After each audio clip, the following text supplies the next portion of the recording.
Out family, I'm going to keep this introduction short because I've found a way to travel in complete mystery. Long story short, tomorrow I'm going to be going to Barrett, Jackson, and Scottsdale. I want to rent a car to take down there because it's about a 600-mile trip and I don't want to put that many miles on my car. What I did as I was searching, as you'll see here on the screen, I found a rental car option that basically is the rental company's choice. Now what that means is they guarantee you that the car will fit 5 people and 2 large suitcases, but essentially for Sunday, January 14th, which is the day I'm going to be traveling to Scottsdale for the day, the cost of the rental was about $11, $21 with tax, and I genuinely have no idea what car I'm going to get. So with that, I'm coining a new series named Rental Car Roulette. If this series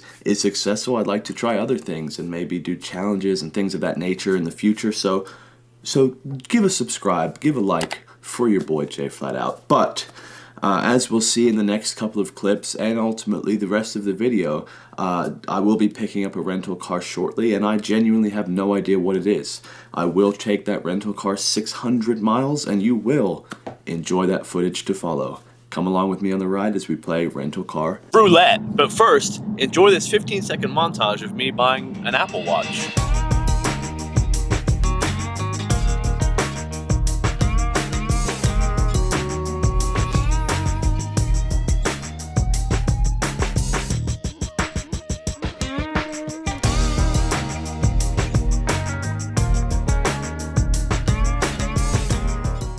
Only your boy Jay Flat Out could possibly forget to turn on the microphone when doing such an important task as revealing the rental car roulette vehicle as a Toyota Corolla.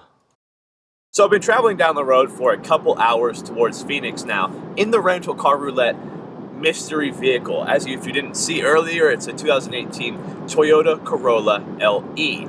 And I'm actually really impressed with this car. You know, the rental car roulette game is you get a $20 rental, and it could be anything from a Prius all the way up to an Escalade, whatever the rental company basically has available. To put 600 miles on this Corolla for $21 plus fuel is an insane deal. You know, I got into this car with pretty low expectations. If you don't know, I have a 2018 Audi S6, and I could literally buy 4 of these Corollas for the same price as I paid for the Audi. But I'm actually genuinely impressed with this car. The technology in here, this is only a $19,000 car, and the technology that's built in here, even in a low spec edition, rental car edition, is astounding. It has lane departure assist, it has adaptive cruise control, it has up-to-date by-the-minute fuel economy statistics right here in the middle. Right now we're getting 60 miles a gallon with an average speed of 73 miles an hour. You know, it's not the fastest thing in the world. It does have a 1.8 liter 4-cylinder engine. It does only make 132 horsepower, but it's actually relatively impressive. The tech, more than anything, obviously it's got manual seats, it does have power windows and doors and mirrors and things of that nature, but even on a base model car, the seats aren't that bad. You can raise it up and down, obviously the back and the distance. It has a telescoping and height adjustable steering wheel, things that, you know, if you were to get a Dodge Dart or a domestic vehicle in this same price range, you're not going to get. Even when I drove the Chrysler 200S, which is supposedly the top of the line Chrysler 200, you know, it didn't have a lot of these features that this Corolla has. And as for the lane control, you know, I've never driven a basic car. Obviously all the luxury cars have the kind of lane assist and things of that nature, but this Corolla will actually gently steer the wheel back with you if you go out of the lane. And like I said, if a car of this price point to have a tech feature like that is astounding. The lane departure and the radar stuff makes me feel a little bit uneasy though, because it makes you wonder how much control do you actually have of the car. So as I'm in the right lane now because it's a little less bumpy and it keeps the camera more stable, but if I was to, it literally, I don't know if you can see that in the video or not, but if I start to go over to this other lane, no hands, it will bring me back.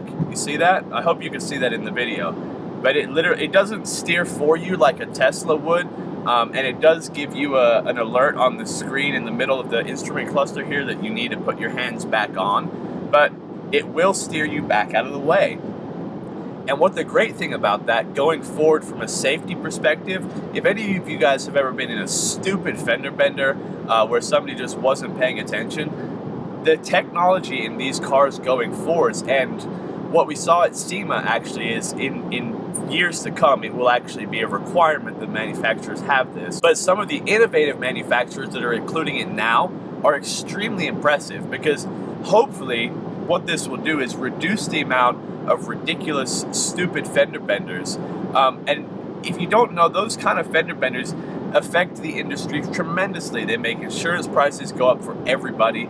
They make, the cost of everything car related go up. And it's just, getting in an accident isn't a good situation at all. So to have these kind of technology things in place to assist the driver, for those of us or those of you who are not high-level drivers or performance or professional level drivers, is great, because like I said, anybody who can avoid an accident is great. The only concern I have on it is, will it then become a, how now we rely on our cell phones and we can't really do anything ourselves?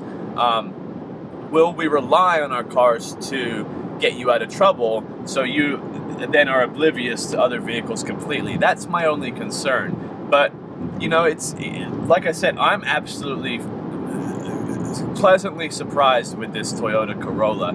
And this isn't a plug. Funny thing is it actually costs more for me to Uber from my house to the rental car place than it did for me to rent this car to drive all the way to Scottsdale and back, which is about 600 miles. It's also my first time using adaptive cruise control. I live in the city. I hardly ever use cruise control because just the way traffic is.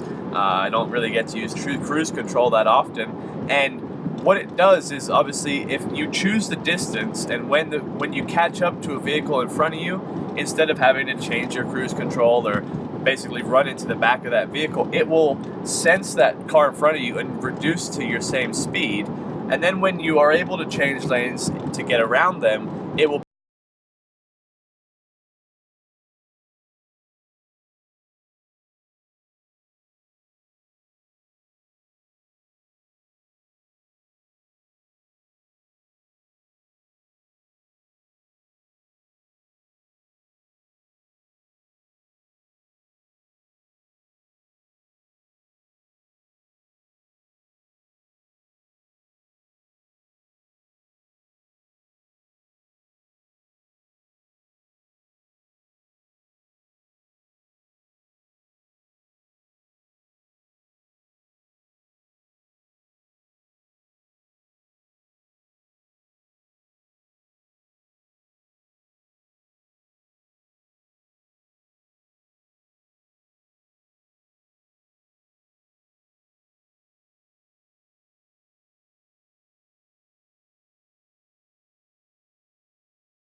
I want to talk about some of the technical specifications of this Corolla LE. It actually MSRPs for $19,000. I said $20,000 earlier as a guess, and it's actually $19,000. It makes 132 horsepower out of a 1.8 liter four-cylinder engine, which is actually now, knowing now that it's not even a 2-liter engine makes me even more impressed with this little car, because it really is. I genuinely, I almost wish this was a meme, but it's actually a genuinely enjoyable car to drive. Now, it's not overly fast, it's not overly agile through the corners. It is on 16-inch steel wheels, so it's not like you can go crazy, but for what it is, and cruising down to the highway, I'm actually pretty comfortable. I'm not having to really kill the engine to get up the hill. I'm doing 83 miles an hour up a hill, getting 20 miles a gallon in a four-cylinder car, and it doesn't feel like it's struggling at all. It's quite revolutionary. And if you watch my videos often, you know that I'm looking at possibly doing a Toyota Tacoma build, And if Toyota has transferred the quality and great value that you would get in this Corolla to the Tacoma, it's actually a very, very viable option for me as a new truck, because I'm impressed with this thing. It's got what I'll loosely call a sport mode, which essentially just adjusts the shift points to make you feel like you're going faster. It'll rev higher, but like I said, paired with the technology that's built in and things of that nature, I'm genuinely happy with this. You know, it's gonna make this 600-mile drive a lot easier.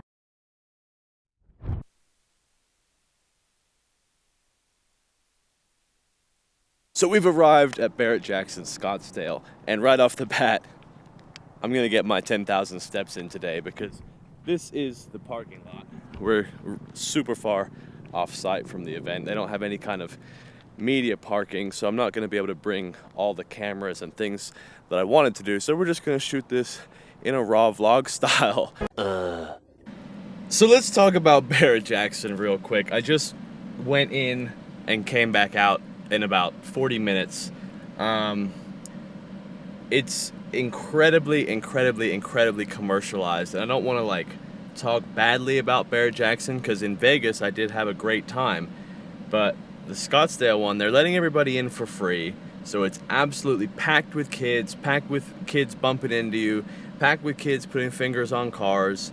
I did take a handful of pictures, which follow me on Instagram at JFlatOut. That's where they'll be posted. That's the only footage I have of Barrett Jackson Scottsdale. I'm not gonna make a video, so this is now gonna become the most expensive Toyota Corolla drive known to man. But it's fine, because if you guys take off with the rental roulette challenge, it could be a success. So I'm counting on you guys to put a thumbs up on this video, and let's see if we can have a little bit of fun on the long drive back to Las Vegas. The Corolla, I've depleted the fuel to a range of 10 miles. I've performed 345 miles on this one tank. Let's see how much it is to fill it up. So guys, this is it for our little Toyota Corolla rental car roulette, 600 miles, incident free, for the low price of $20. Coming from an Audi, you're often perceived as pretentious and things like that, but I'm happy with this little car. I've had a really nice day driving to Scottsdale and back in this little Corolla. We're gonna end the video here atop the mountain with the beautiful Lake Mead and sunset in the background. Guys, this rental car roulette can be anything you make it. So if you guys like it, let me know and I'll make more happen. Thanks for watching. Make sure you're subscribed. Thumbs up the video as always, and we'll see you next video. Ryan Little. Yoga!